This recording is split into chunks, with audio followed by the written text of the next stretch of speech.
నేను 8వ వార్డు నెంబర్ని నేను గ్రామ పంచాయతీ ఉప సర్పంచ్ ఎన్నికకు హాజరు కావడానికి వెళ్తుండగా గ్రామ పంచాయతీ దగ్గర దిగగానే ఏనుగు సైదులు పెద్ది బాలనరసింహ, చెరుకు యాదగిరి, సుంకరబోయిన నరసింహ, ఏనుగు కృష్ణ వీళ్ళందరూ కలిసి నా మీద అటాక్ చేసి నన్ను ఆల్రెడీ జనాలు లేకుంటే నన్ను చంపేసేటోళ్ళే.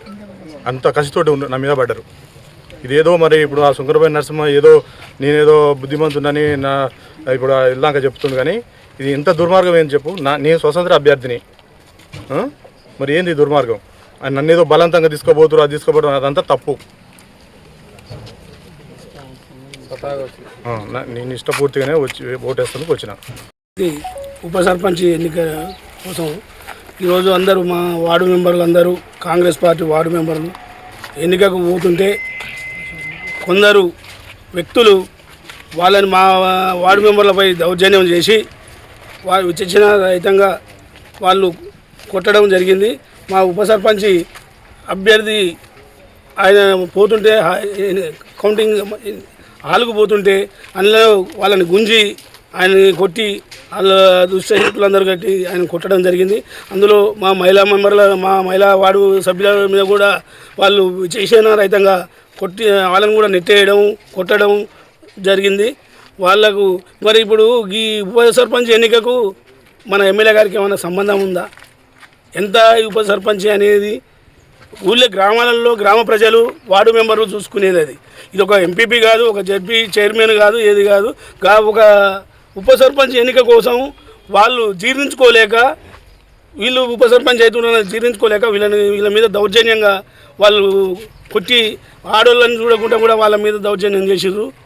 అదేవిధంగా కాంగ్రెస్ పార్టీ ఎవరు కాంగ్రెస్ పార్టీ, ఎక్కడ కాంగ్రెస్ పార్టీ, ఎవరు ఎన్నిసార్లు పోటీ చేసినాము, ఎన్నిసార్లు పోటీ చేస్తే నీకు పదవి వస్తే నీకు బీఫామ్ వచ్చిందైతేనేమో నీకు టికెట్ ఇస్తేనేమో కాంగ్రెస్ పార్టీ, లేకపోతే ఇండిపెండెంట్ చేస్తాం.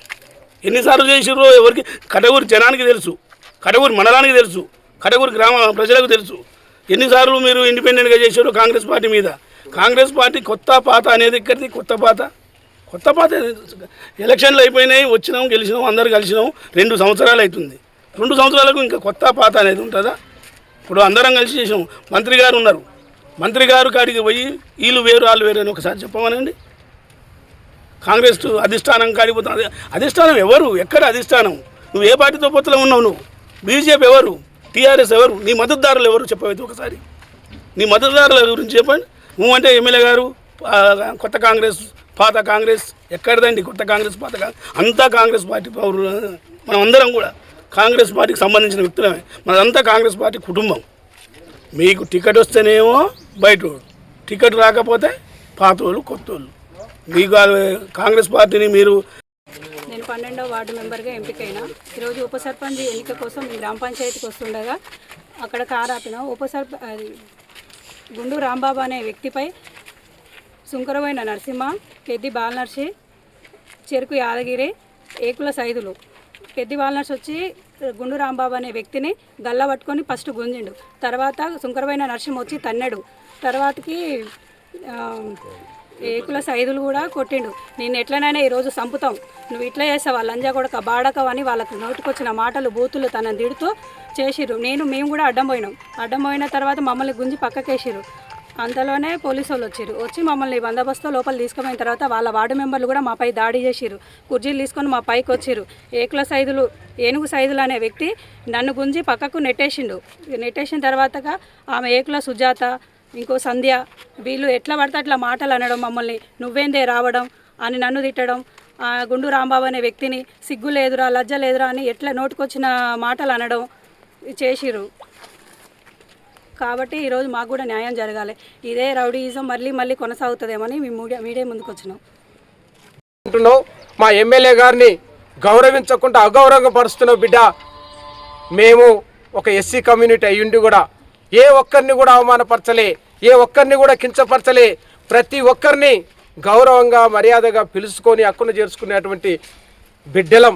మా ఎమ్మెల్యే గారు ఆ స్థానంలో పెరిగిండు, ఆ స్థానంలో ఉన్నాడు. జీవితం చివరి వరకు కూడా మా ఎమ్మెల్యే గారు పదవులు ఉన్నా లేకున్నా అదే హక్కును చేర్చుకొని పోతాడు. నిన్ను దగ్గర చేర్చుకోలేదా? నిన్ను హక్కును చేర్చుకోలేదా? నర్సన్న నరసింహ గారు అని చెప్పి గౌరవించి మాట్లాడేది తప్ప ఎక్కడ నిన్ను అగౌరవపరిచి మాట్లాడలే. మరి నువ్వు అధిష్టానంలో చేర్చుకుంటా అంటున్నావు కదా, కాంగ్రెస్ పార్టీలో వర్గ స్వభావాలు సృష్టిస్తుంది నువ్వు, పాత కొత్త తారతమ్యం చేస్తున్నది నువ్వు. మా ఎమ్మెల్యే గారు పాత కొత్త అనే తారతమ్యం లేకుండా నిన్ను కూడా పార్టీలో నిరంతరం కృషి చేస్తూ ప్రజల కోసం పనిచేస్తూ పార్టీ ముందుకు తీసుకుపోయే ప్రతి సభ్యుల్ని కూడా హక్కున చేర్చుకొని వాళ్ళకి బాధ్యత అప్పచెప్పి మీరు ఈ విధంగా కలిసి పనిచేయండి అని చెప్పింది. మరి నువ్వు ఎక్కడ నిలబడ్డావు? మండలంలో 22 గ్రామ పంచాయతీలు ఉంటే 22 గ్రామ పంచాయతీలో కట్టంగూరు సీటు ఒక్కటి దక్కలేదని 22 గ్రామ పంచాయతీలో పార్టీ విధానాలకు వ్యతిరేకంగా, పార్టీ ఆలోచన విధానాలకు వ్యతిరేకంగా నువ్వు చేసినది ఏంటిది ఒకసారి గుర్తు చేసుకో నరసింహ గారు. సిపిఎం పార్టీకి కాంగ్రెస్ పార్టీకి ఏనాడన్నా ఉన్నదా సోపతి? సిపిఎం పార్టీకి బీజేపీకి కాంగ్రెస్ పార్టీకి ఏనాడన్నా సోపుతున్నదా? బీఆర్ఎస్ ఈ రాష్ట్రంలో ప్రధానమైనటువంటి చతుర్వర్గ రాజకీయాలు ఏంటంటే బీజేపీ బీఆర్ఎస్ పార్టీని తొక్కిపడేయడమే కాంగ్రెస్ పార్టీ లక్ష్యం. కాంగ్రెస్ పార్టీనే ఈ రాష్ట్రంలో ఉండాలి. కాంగ్రెస్ పార్టీ గౌరవ ముఖ్యమంత్రి రేవంత్ రెడ్డి గారు ఈ రాష్ట్ర అభివృద్ధి కోసం, ఈ ప్రజల సంక్షేమం కోసం నిరంతరం కృషి చేస్తున్నాడు. ఈ రాష్ట్రమే ఈ దేశానికి దిక్సూచిగా ఉండాలని చెప్పి 24 గంటలు శ్రమిస్తూ పనిచేస్తున్నారు కాంగ్రెస్ పార్టీ ఎమ్మెల్యేలు, ఎంపీలు, మంత్రులు. అది నీకు తెలుసు. అయినా నువ్వు ఇక్కడ చేసినటువంటి రాజకీయ నాటకం ఏమిటంటే బీఆర్ఎస్, బీజేపీ, సిపిఎం పార్టీలతో పొత్తు పెట్టుకొని కాంగ్రెస్ పార్టీ అభ్యర్థులుగా ప్రకటించినటువంటి అభ్యర్థుల మీద నువ్వు పోటీ చేసి దాడి చేయించినావు. ఇది నీ దాడి యొక్క నీ అవివేకము, నీ రాజకీయ విజ్ఞతకి వదిలేస్తున్నాం. ఇప్పటికైనా చెప్తున్నాం, ఇంకొకసారి కనుక మా గౌరవ శాసనసభ్యులు వేముల వీరేశం గారిని కనుక అవమానపరిచి ఉంటే మా జాతి కాదు యావత్ జాతి కూడా క్షమించదు, తిరుగుబాటు చేస్తుంది, తరిమి కొడుతుంది. జాగ్రత్తగా ఉండాలని చెప్పి గుర్తు చేస్తున్నాం. ఇప్పటికైనా నీ వైఖరి మార్చుకో అని చెప్పి గుర్తు చేస్తున్నాం. నరసింహ గారు జాగ్రత్త. మేము బరాబరిగా ఈ రాష్ట్రంలో కాంగ్రెస్ పార్టీ నాయకత్వంలో, వీరేశం గారి నాయకత్వంలో, రేవంత్ రెడ్డి గారి నాయకత్వంలో బరాబరి పనిచేస్తాం. ఈ ప్రజల కోసం నిరంతరం కాంగ్రెస్ పార్టీ పనిచేస్తుందని గుర్తు చేస్తున్నాం.